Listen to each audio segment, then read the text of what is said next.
a good day to be indigenous. Get up, stand up. They are going to become more brutal. Because all the hippies were trying to be Indians anyway. They're going to become more repressive because it's a matter of dollars and their illusionary concepts of power. Hey, Victor. We must live in balance with the earth. And also with recent happenings at Wounded Knee.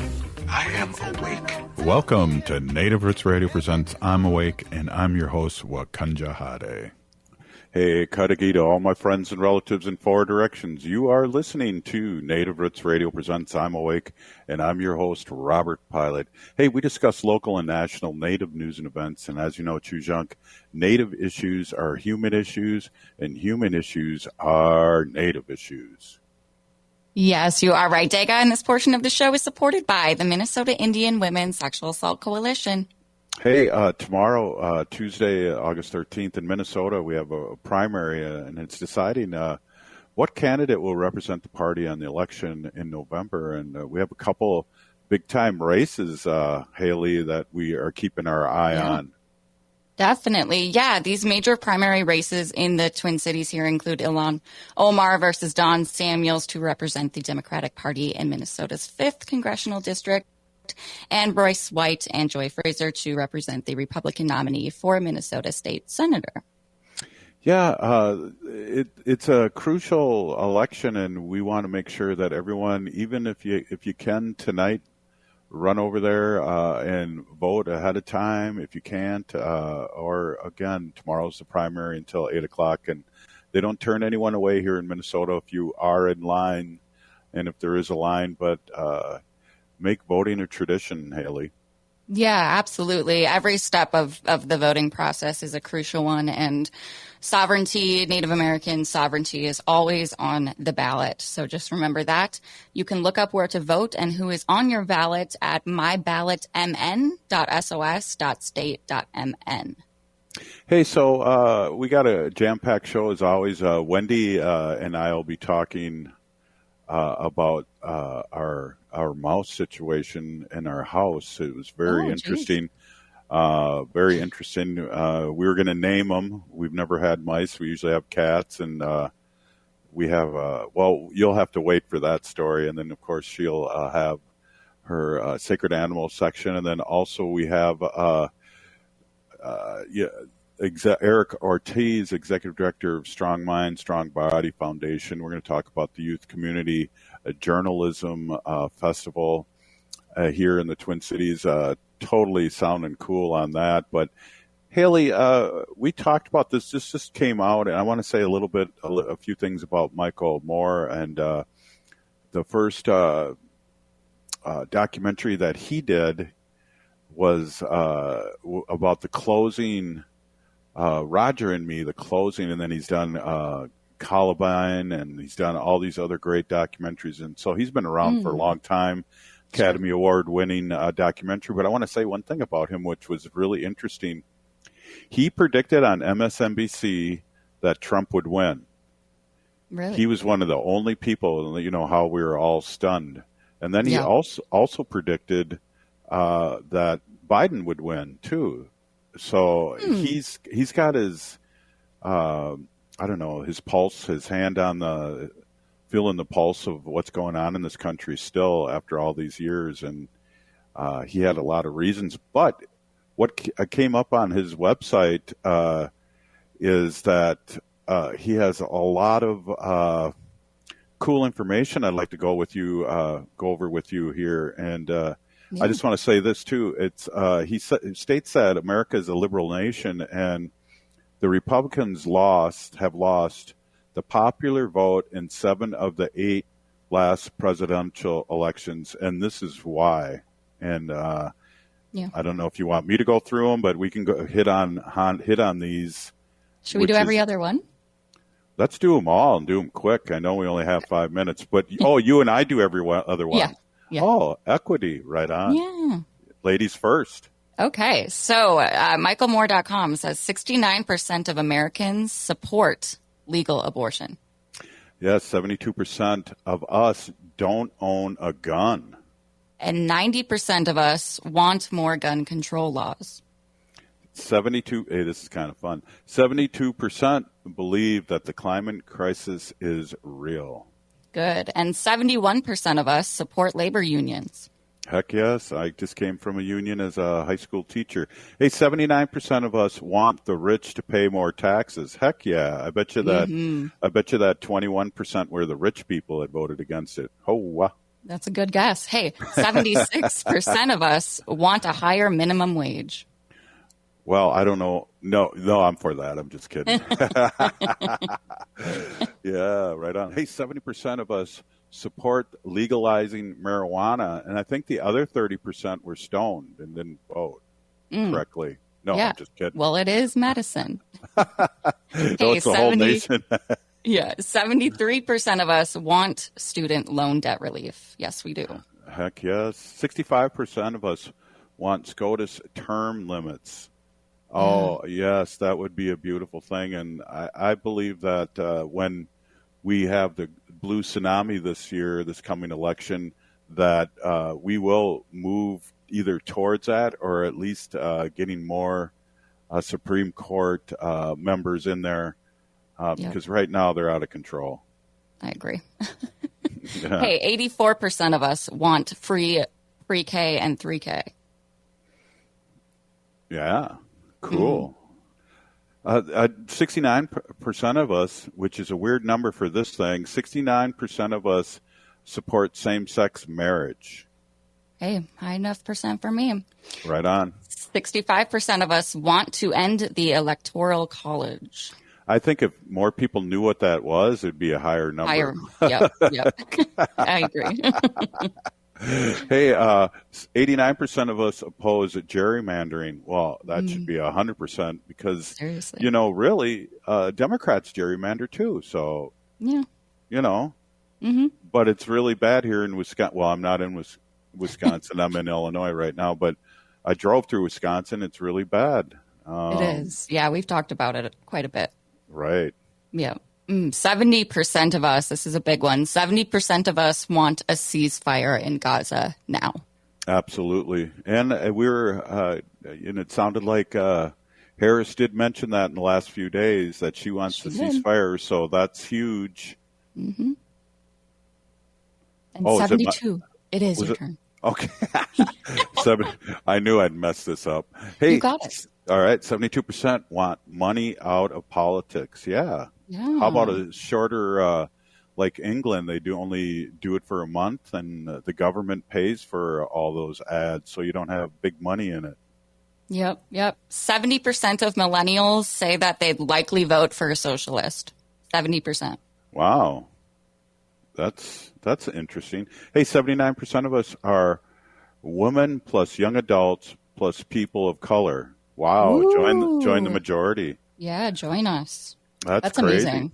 Those are good stats. Yeah. It's always cool to hear, Michael Moore. It's still a voice and he's still stepping up and talking to us in a good way. I know I appreciate it. And it also took up 5 minutes of our time here on the radio show. Hey, yeah. Well, I was happy to read those. I want to mention this. I was up traveling in northern Minnesota this weekend, and I happened to stumble across a vendor, and they happened to be Native American, and it was a very beautiful kind of like crocheted mixed dream catcher, and these were made by Danielle and James Keyser of the White Earth Nation. So shout out to them, and thank you very much for the beautiful, beautiful dream catcher. All right. Hey, this is Native Roots Radio Presents I'm Awake. Up next, Eric Ortiz.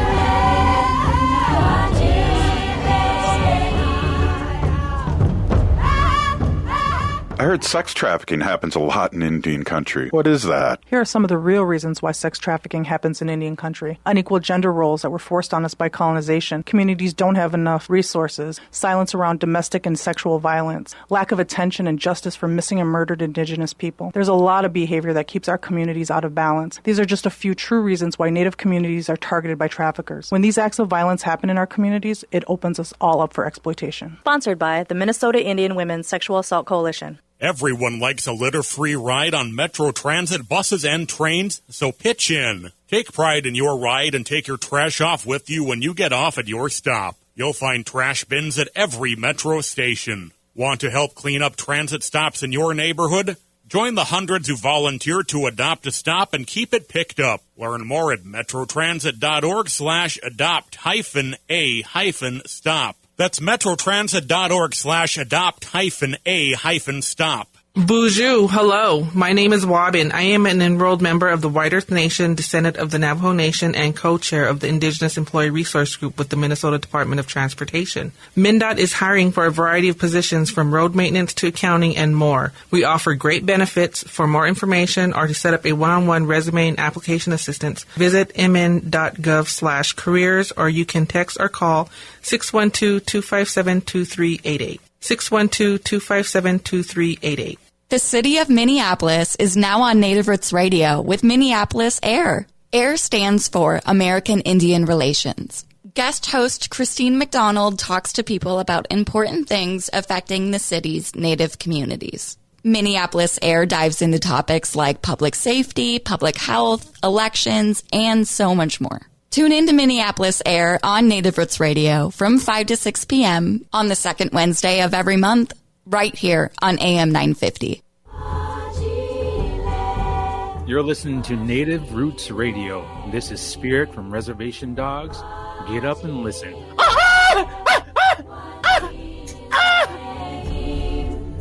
Welcome back to Native Roots Radio presents I'm Awake, and this is Robert Pilot. This portion of the show is supported by Native American Community Clinic on Franklin Avenue in Minneapolis, honoring health and tradition. Hey, we have Eric Ortiz, Executive Director of Strong Mind, Strong Body Foundation.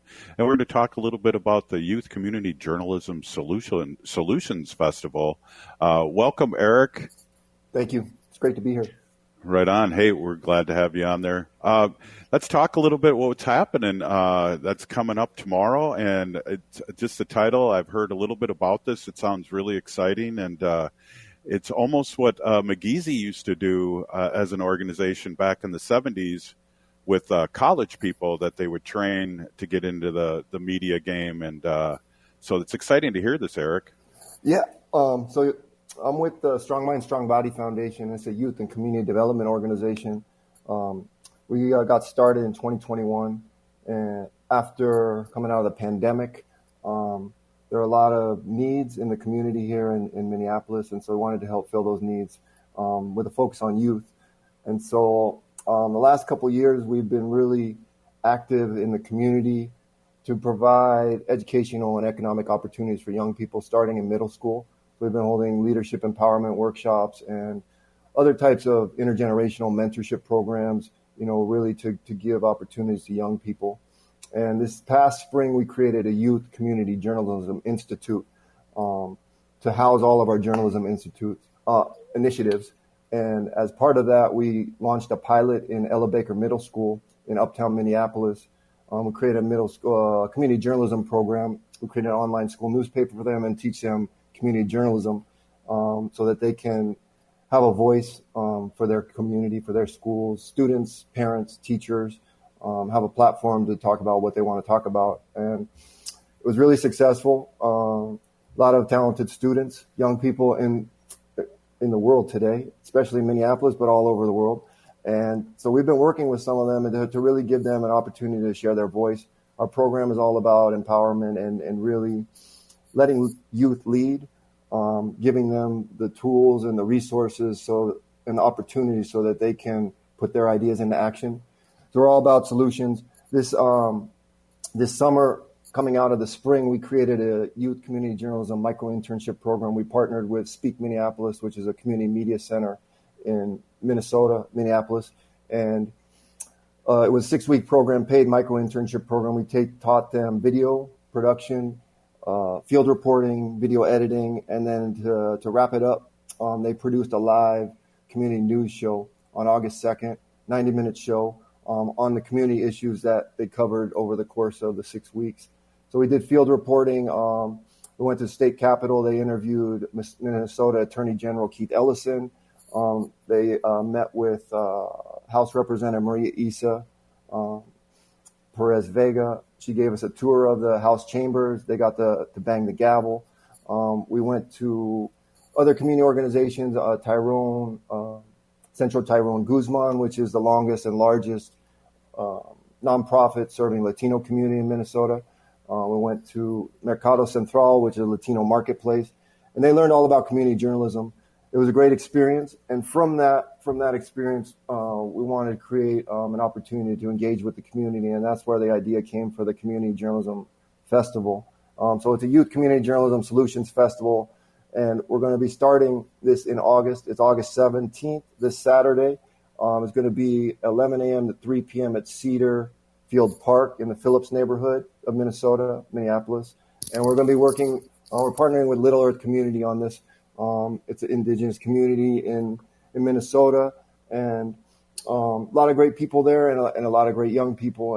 And so we want, the whole idea with this is to have the fun components of a festival, food, music, culture, and then also the community journalism aspect. So we're partnering with Star Tribune on this with our youth community journalism program. We're going to have a community news kiosk that we're developing. It's going to be a mobile kiosk where youth, in this instance, we'll be partnering with professional journalists to share information about the community, but also gather information from the community, and then be able to share that information out to the community on different channels, such as this community news show we're going to keep doing with Speak Minneapolis, and also Spin, which is St. Paul Neighborhood Network, and just keep expanding it monthly.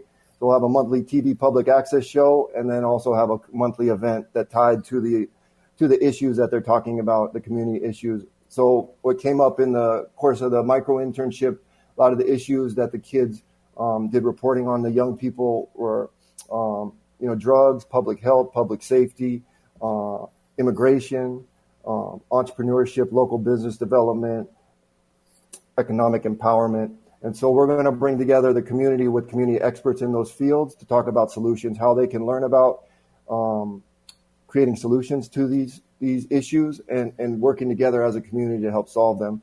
So what we do is all about action and solutions, and want to bring the community together with experts to help solve those issues.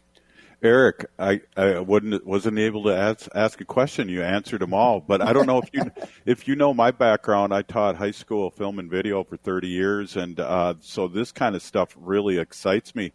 And maybe we can partner too and do maybe a little segment here on Native Roots Radio. That'd be awesome. What's your background? What's your background, Eric? So I'm a longtime journalist. I got started a few years ago, going on 25 years now in journalism.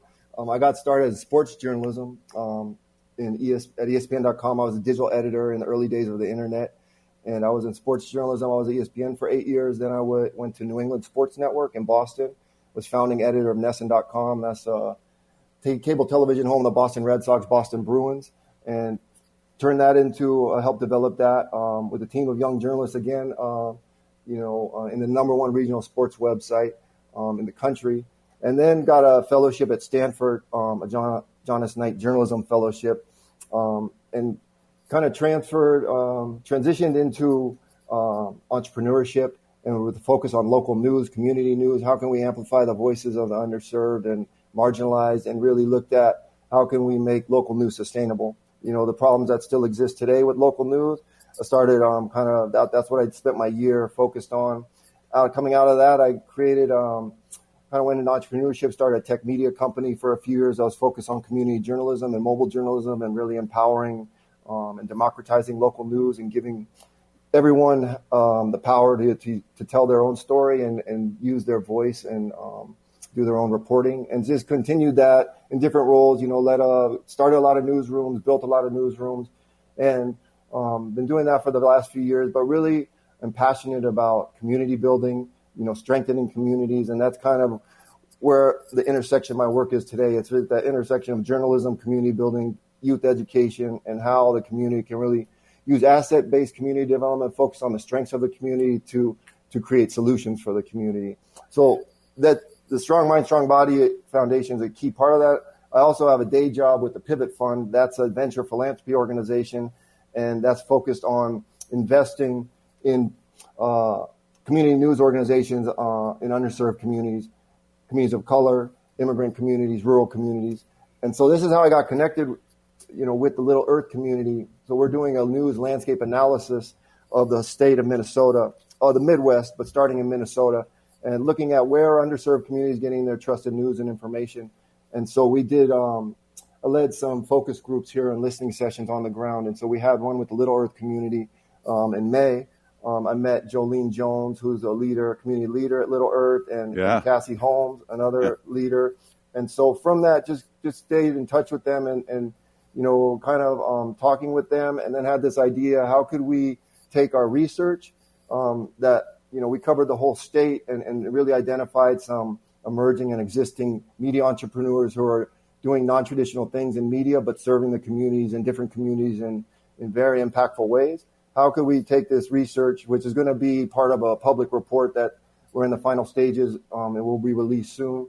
I'll share with you all, and you can share with the audience too. I think it'll be interesting to a lot of people, but it's all about creating a healthy media ecosystem for everyone. Right now, as a lot of people know, media is not serving everyone. There are a lot of people whose news and information needs are not being met by traditional media, legacy media, mainstream media. And so those gaps are being filled by a lot of people in different communities, and Little Earth communities. So Little Earth Residents 411 is a Facebook page that's run by Jolene and Cassie that serves over 3,500 people in the community, and it's getting news and trusted news. And there's a lot of media organizations like that exist in different communities, indigenous communities, rural communities, Black communities, Asian communities, Latino. And we talked to a lot of them and identified them, and we're going to be doing this in other states. So we're going to Michigan next to cover that. Then we're going to look at Wisconsin and Illinois. So all this work that I'm doing is interconnected, really, and using journalism and community journalism, community-centered journalism to help solve problems, use journalism as a vehicle for change and social good, because a lot of journalism or a lot of media right now is not really upholding that standard of journalism. Right. Well, we agree 100%. We started Native Roots Radio because of the lack of journalism on Standing Rock, and that's now we've expanded over 30 stations across the country. And so, Eric, we got to have you on again because you have a lot of knowledge, and we'd love to have you on at least a half a show. Exciting things you're doing for our community, and you sound like a doer, and we really appreciate what you're doing. This is crazy what you're doing. It's excellent. Haley, what do you think? I love what you guys are doing too. You're going to be in the report. I talked with Chad Larson last week about what you guys are doing at AM 950, and you guys are doing great work. So thank you for having me, and I'd love to be back. Right on, and then maybe you and I can do a baseball podcast because love that too. Any sports you want to talk about?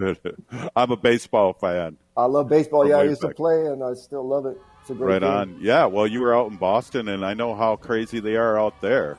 They are. They're very passionate about their sports. That's one way to put it. Eric, we're going to reach out again. A big Peeny Gigi, thank you so much for being on, and good luck on Saturday. Yeah, thank you. And please, anyone who's in the Minneapolis area, come out on Saturday, August 17th. 11 to 3 will be at Cedar Field Park. All are welcome. Hope to see you there. Big Peeny Gigi, Eric. Thank you. Hey, this is Native Roots Radio presents I'm Awake, and we'll be right back.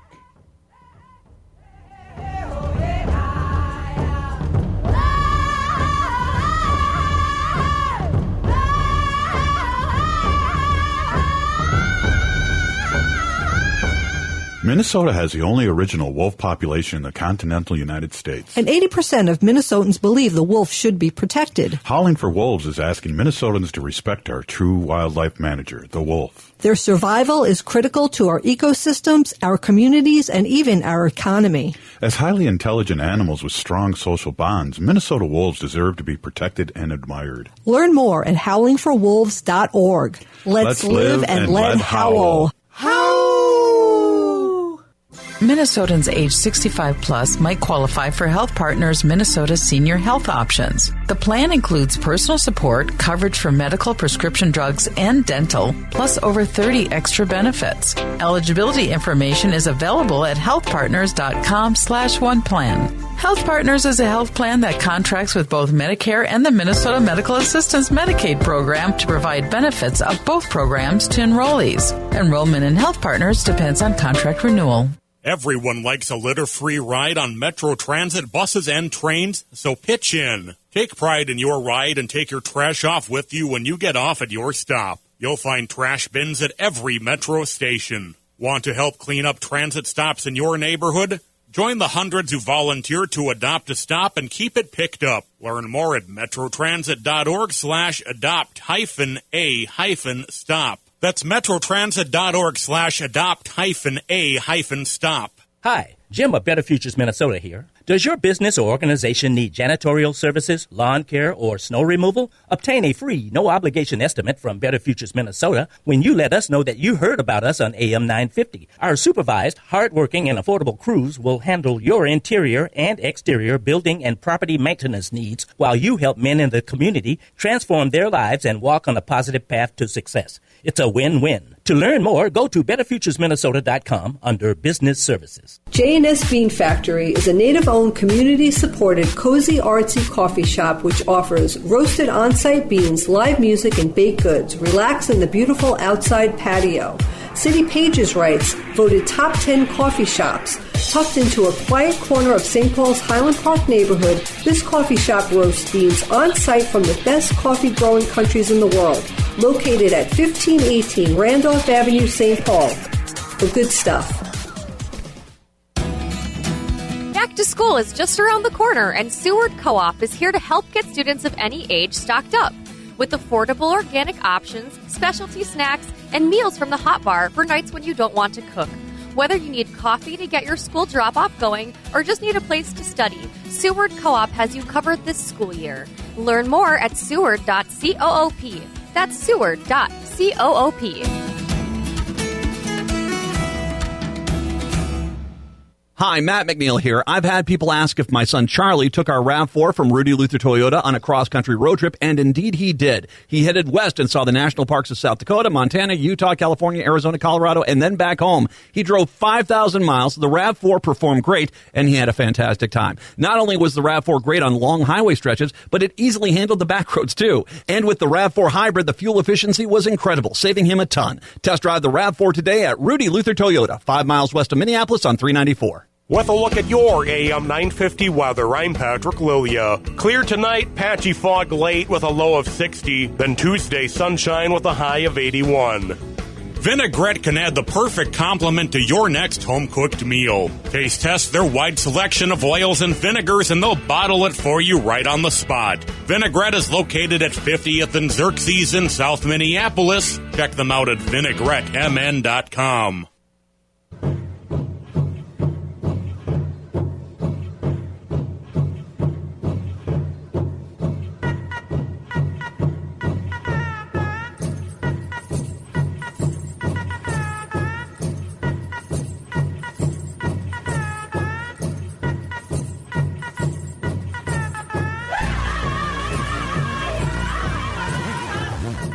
Welcome back to Native Roots Radio presents I'm Awake, and this is Robert Pilot. This portion of the show is supported by Native Concrete and Masonry. Check out their work at nativeconcretemasonry.com and give Chuck a call at 612-597-0421.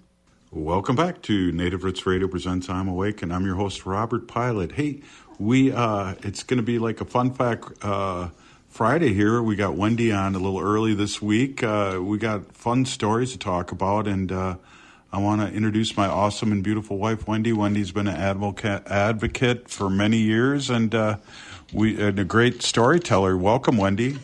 Hey, everybody. My name is Hanajihihani. That means cares for them. I was given that name by my Dega Curtis. Curtis goes by Mashke Hanajinga, which means walks on white clouds. I'm a humane policy volunteer leader for the Humane Society of the United States, and I work on animal issues at the local and state level. It's always my pleasure to do that. Well, we had a mishap here the other night. I was sitting on the couch watching reruns of Grey's Anatomy late in the morning. I don't know, it was like 1:30 in the morning. And it was 2 when you woke me up. Yeah, well, I'll tell you what happened. So I heard a little scratching noise and a little noise, and I didn't know what it was. So I turned around, and in our gas fireplace insert were 2 mice. No, at first it was 1. At first I only saw 1. But then on further investigation, there were 2 mice inside the gas fireplace. By the way, Woodland Stoves and Fireplaces installed this gas fireplace. They converted our wood-burning fireplace to a gas-burning fireplace a couple of years ago. We really love it, enjoy it in the wintertime all the time. But anyhow, I was standing there just like freaking out, and I was like just astonished. I did not know how they could have gotten inside. It's a gas fireplace, so it's like sealed airtight, you know, the little compartment where the fake, you know, logs are and stuff. But I was just sitting there, and then finally I was just like, I don't know, I have to wake Robert up. So I went upstairs and woke him up out of a sound sleep, and he came downstairs, and we were just trying to brainstorm on how we can get these mice out. Now, we did see one of the mice jumping up in the back of the fireplace, trying to go back up through the chimney, you know. So we're like, wow, they must have fell in from the top of the chimney. You saw some leaves, too. Yeah, there were leaves in the fireplace, too. And we've never had that before. Ever. Oh, my gosh. So anyway, I felt bad for these mice because I'm like, it must have been really scary for them. You know, they're all of a sudden inside of somebody's fireplace. And it looked like an aquarium, you know, with the glass in front and the 2 mice. Well, we did get the screen off, but we didn't know what we were doing. We didn't know what we were doing. I couldn't get the glass off the fireplace. Anyway, right in the morning, first thing, I called Woodland Stoves and Fireplaces, and they sent one of their technicians over to help me. So the guy came over, and, you know, he was just kind of like thinking about, you know, what we should do about these mice, you know. A couple of, I'm not going to say friends, but a couple of people who heard about this story would just like, well, just turn the fireplace on and burn them. Yeah, that's not anything I'm ever going to do, even in my lifetime. I don't even think if I didn't like mice, I could do that anyway. But anyway, so the guy came up with this really unbelievable solution. I didn't believe it. So what he did was he said to me, I'm going to put a rope down from the top of your chimney all the way down into your fireplace, and hopefully the mice will climb up on the rope to get out. He said years and years ago this happened with a squirrel. So he went on top of the chimney, and he told me there were mice that got inside the cap of the fireplace, and they made a nest. And we had a really bad wind and rainstorm, right? That night. And the wind and the rain must have just blew the whole nest down into the fireplace, down the flue into the fireplace. And those little 2 mice were trying to, they were really cute. So anyway, he came over and he put the rope down the chimney, and I went upstairs in my office to do some work, and I came back down like 2 hours later, and the mice were gone. Like they knew to climb back up through the flue and get out. Well, if that would have been me as a young person, remember we had that rope hang from the ceiling at gym? Yeah. I didn't have a lot of upper body strength when I was young to pull myself out of there. Well, you weren't a mouse either. Well, I was kind of mousy. Anyway, so the mouse are gone. He modified our cap on top of the chimney so that no critters could get in there anymore. He tested our fireplace. I cleaned the glass. Super nice guy. And that was Woodland Stoves and Fireplace. I know they advertise on AM 950, and it's funny, we got our fireplace switched over from a wood burning to gas because of we kept hearing the ads, and it is something I always wanted to do. But anyway, that's my mouse story. So, I mean, hopefully, you know, I have videos of the mice. So I told, talking to a couple of people and just telling them about it. Well, let me ask you a question. Yeah. So when they escaped, is that when he capped the yeah, after they were gone. Escaped. Yep. Okay. After they were gone, he came back, got back on the roof, took the rope out, modified the cap and then put the cap back on. Well, I've seen some mice around the house. I know. Walking around. Do we need to get another cat? Because they can just sense cats. That's what they say, right? Yeah. The mice can sense cats. I don't think we've ever had any cats beat up a mouse, but we've kept them away just because they can sense them, I think. Yeah. You know, Princess used to bring us up socks from the basement. She was hunting socks. Yeah. She was an indoor... Dirty socks. My socks, not yours. She was an indoor cat hunting. That's what the veterinarian told us. And she was bringing us her prey. Oh. And giving us presents. Yeah, she used to walk up the stairs with an old, like a dirty sock or a blouse or something in her mouth, and her meows would be muffled. Yeah. Our daughter stayed with us, and she thought I was like taking my socks off and leaving them in the kitchen. She was like perplexed totally. Well, there were plenty of socks on our kitchen floor. So I have some memes I'd like to talk to you about. Can I tell you about the memes? So I find these... I listened to our show last Friday. It was a best of. Yeah. And you were talking about that, and I went, oh, she does describe these pretty well. I could tell what you were describing, so go ahead. Okay, so here's a dog. He's a cartoon dog, and he's talking to his mom, his person mom, and the dog said, "You just called me Smoochy McGee. Yesterday you called me Fluff Face. Last night it was Fuzzy Butt. Be honest, Janet. Is it the memory problem or is it the drinking?" That's what the dog said to her. I know, like, I do have nicknames for Wanda. Yeah, I call her Pup Pup. That's a new one. It is a new one.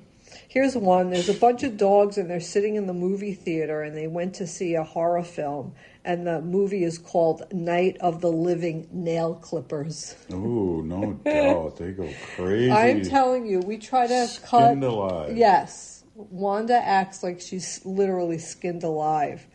Here's a cute one. There's 3 dogs and a cat sitting around the table, and they're playing, what's this game? Jenga? Yeah, something like that. You know that name, Jenga? I don't know what it's called. I've never played it. So you put all those blocks all the way up in a tower, and you take one out at a time. Yeah. So anyway, it's 3 dogs and a cat, and the one dog said, you have to make sure you don't knock it over. And the cat said, "This game is stupid." You know how cats always like to knock things over? Well, we used to have this cat. Well, it was my cat, Clyde. Oh, and Tommy used to do this too. I think it was Tommy, now that I mention it. Tommy used to go jump on the dining room table, and what was ever on the dining room table, he would swat like a pen. If there was a pen on the dining room table, he used to knock it down and like try to hit the dogs with it. Well, Tommy would be right on the table right now with us. I know, he would be. And here's 2 cats, and they're sitting on a couch, and there's a box of catnip in between them, and they look like they're a little stoned, and the one cat says, "The long journey to breakfast begins with the first step on our human's face." And then the other cat said, "That is so true, man." A burnout cat. Burnout cats. Here's a Martian ship with 2 Martians, and they captured the cat, and the cat is just sitting there looking very casual, licking its paw and cleaning itself. And the Martian says to the cat, "We were hoping you could teach us how to make another species become our servant." Right? Because cats do that, right? God. I know. All right, here's another one. Here's a dog, and he's in the psychiatrist's office, and the dog is lying on the couch, and the therapist is looking out the window at a squirrel. And the dog on the couch says, "I want someone who will pay attention to me. Is that too much to ask?" Aww. But the therapist is looking at the window. The therapist is a dog, though. Therapist is a dog looking at a squirrel and not paying attention. I know. Oh my God, these are terrible. I like this one. This one's a cute one. You'll like this one. 2 dogs sitting out in front of their houses on the lawn, and one dog says to the other one, "I love being a part of the political process. Let's go pee on some lawn signs." Jesus. All right. Time for one last one before we hit the break. All right, there's a guy sleeping in the bed and his dog is sleeping on the bed with him. And the sound from outside the window comes, woof, woof, woof. That's from outside. And the guy sleeping said to his dog laying on the bed, "It's too late. Don't answer it." Oh. Oh, my God. All right. Well, it's a good way to start a Monday here. Yeah, happy Monday. All right. This is Native Roots Radio presents I'm Awake, and we'll be right back after this short break. Stay with us.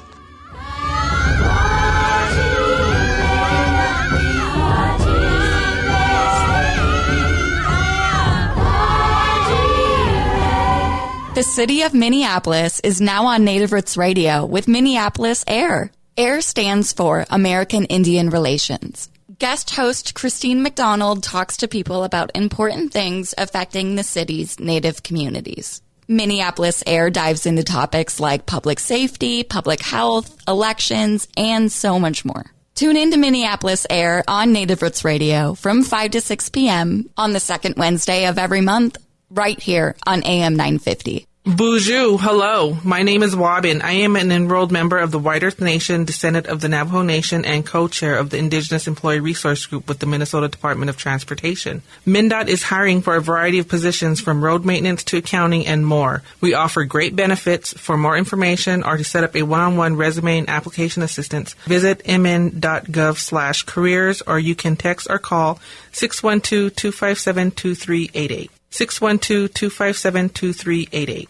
Hi, it's Robert Pilot from Native Roots Radio. If you need new windows for your home or business, I highly recommend 952 Windows. They offer windows and doors with the longest warranties and Energy Star's #1 most efficient ratings. I can personally vouch for them, having known the owner for decades. They did a fantastic job on our second floor addition 20 years ago, installing windows, roofing, siding, and even adding a master bedroom and bathroom. 952 Windows is part of Loyal Home, founded by some of the Ethics Award-winning former Window Light employees. In my opinion, they're one of the most best-kept secrets in remodeling. As Onyx Bath and Rosebud cabinet dealers, 952 Windows guarantees top-quality products. Most of their business comes from referrals, so much so that they have been called the best-kept secret in remodeling by their competitors. For unbeatable deals and trusted service on windows, doors, roofing, siding, kitchens, bathrooms, and more, call 952 Windows or visit 952windows.com.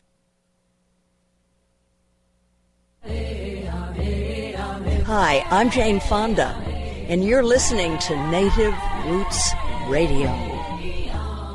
And we're back to Native Roots Radio presents I'm Awake, and this is Robert Pilot. This portion of the show is supported by Howling for Wolves, protecting wolves for future generations. Howl!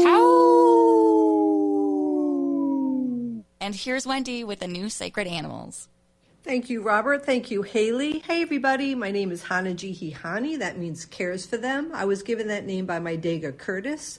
Curtis goes by Mashke Hanajinga, which means walks on white clouds. I'm a humane policy volunteer leader for the Humane Society of the United States, and I work on animal issues at the local and state level.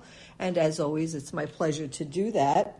I have some good news today. This is from World Animal Protection US, and they are an organization that cares for animals all over the world, but they have really good news. Massachusetts is banning wild animals in circuses. This passed the Senate, and now it's headed to the governor's office. And just 3 days ago, the governor passed House Bill 4915, which bans using primates, bears, wildcats, giraffes, and elephants in circuses. And this was just signed into law 3 days ago by Massachusetts Governor Maura Healey. And this is after a unanimously passed the House and passed the Senate. What a wonderful thing. So thank you, Governor Healey. And thank you for caring about the animals in the circus and taking care of this. This is really an important thing.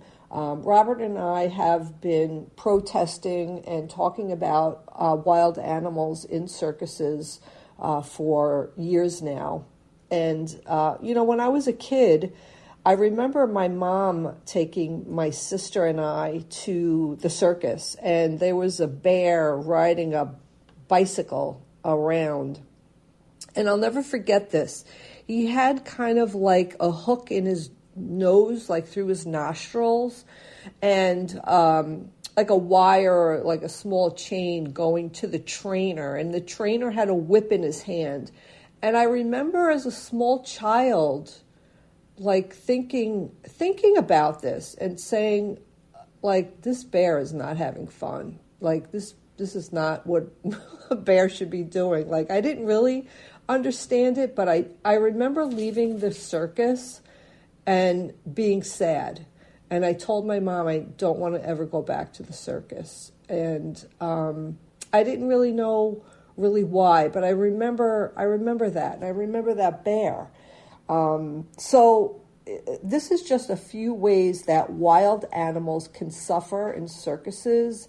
So training, that's really the first thing, the training. Animals may be trained using physical abuse, which is whips, electric shock devices, bull hooks, chains, clubs, and restraints. This training can begin when an animal is just a baby, such as when baby elephants are taken from their mothers at 18 to 24 months old. So really the training is just intimidation. A lot of people will go to like SeaWorld, for instance, even these mammals, these beautiful dolphins and whales that are kept in these tiny tanks, they do the tricks because of intimidation. If they don't do the trick, then they may not get to eat. So it's not like they're having fun. It might look like they're having fun, but they're not. They're definitely not. I wanted to talk about the bullhook thing since I mentioned this. This is something that we all worked on as a humane policy volunteer leader years ago. What happened was we were trying to ban circuses coming into Minneapolis, and we were hitting roadblock after roadblock after roadblock. But what we were able to accomplish was getting the bullhook banned. So the bullhook is actually exactly what it sounds like. It's a big hook on a big stick that the trainer uses for using the elephants. So this hook goes behind their ears. The elephant is pulled with it. The animal is hit with this. And this is the only way that a trainer could control an elephant. The elephant is learned at a very early age to be afraid of this bull hook. They know when they see this means business, and they will get hurt if they don't do what the trainer says. So what we were able to do, we couldn't stop the circus because of roadblock after roadblock, but we were able to ban the bull hook. So just for us being able to ban that bull hook, the circus doesn't come to Minneapolis anymore because they can't control the elephants. So they're just not going to leave the elephants behind and take the other animals and have the circus. They just stopped coming to Minneapolis. So we tried to do that in St. Paul. The thing is that the state fairgrounds where the circus is held at the Minnesota State Fairgrounds, it's kind of like their own sovereign nation there. And we can't, by law, change things like that. So what we do when the circus comes to St. Paul is we get out there and we protest. We have our signs, we have brochures, and we hand it to people and talk to people, because most people don't really understand what the suffering of these animals. So another thing is confinement, right? The animals are kept in small, cramped trailers or cages for most of their lives. They may be also chained to confined small pens that restrict their movement. These spaces may not allow animals to climb, dig, run, bathe, or swim. So what they do, they're usually on trains or, brought across the country in these small confined places. The only time they're out of these confined spaces is when they're on the circus floor, and they're being intimidated by their trainer with a whip, with a chain, with a bull hook, etc. Social deprivation. Animals may be deprived of their natural social companions and taken away from their mothers. This can lead to a lack of social competence and chronic suffering. This is mental abuse. Unnatural social structures. Animals may live in unnatural social structures or solitary confinement. Performance. Animals may be forced to perform in uncomfortable, confusing, and painful acts. Underfeeding. Animals may be underfed, which can lead to health problems and abnormal behaviors. Loud noises and crowds. The loud noises and crowds of the people at the circus can be frightening or upsetting to them. So it's really a terrible thing. And capture and transport. Animals captured in the wild may die from stress during capture and transport. So these are all the ways that circus animals suffer in the circus, and that why Robert and I and the Humane Society of the United States try to talk to people and educate them about the suffering that these animals go through, and hopefully people will stop going to circuses that have animals. I just took our godchildren to a circus. It's called the Royal Canadian. They have no animals in the circus.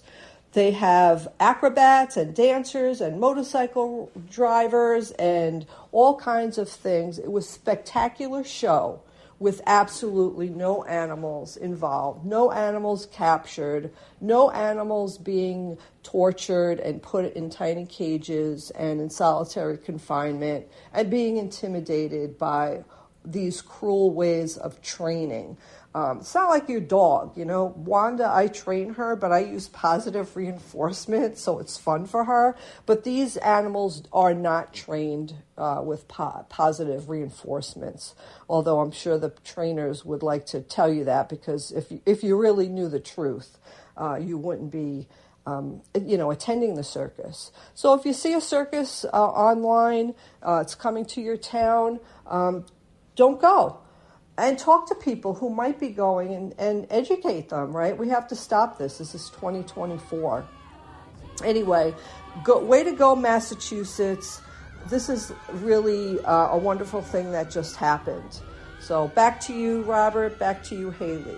You are listening to Native Roots Radio. If you have been listening to the show, you are a part of our resistance. We need to resist, divest, join a group, run for office, vote, and free Leonard Peltier now. We'll be back tomorrow.